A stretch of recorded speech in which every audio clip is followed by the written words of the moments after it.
Hello आज चाहिँ हामी भिभी टेस्ट गर्न गइरहेको छौँ।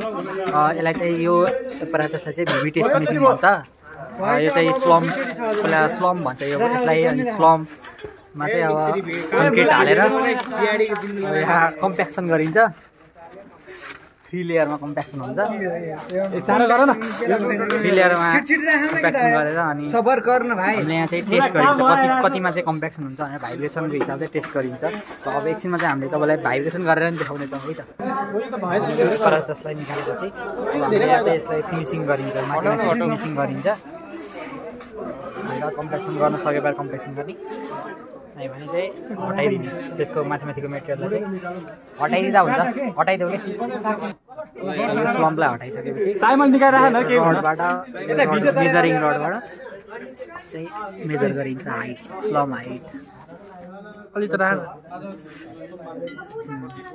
त्यसबाट चाहिँ हामीलाई स्लम हाइट थाहा हुन्छ कति रहेछ भनेर। यो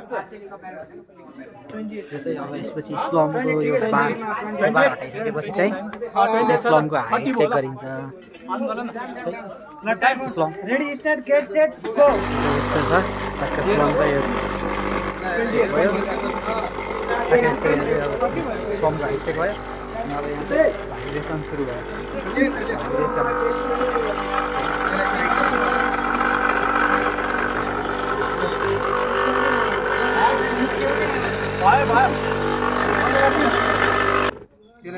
त्यति गरेपछि चाहिँ अब भाइब्रेसन चाहिँ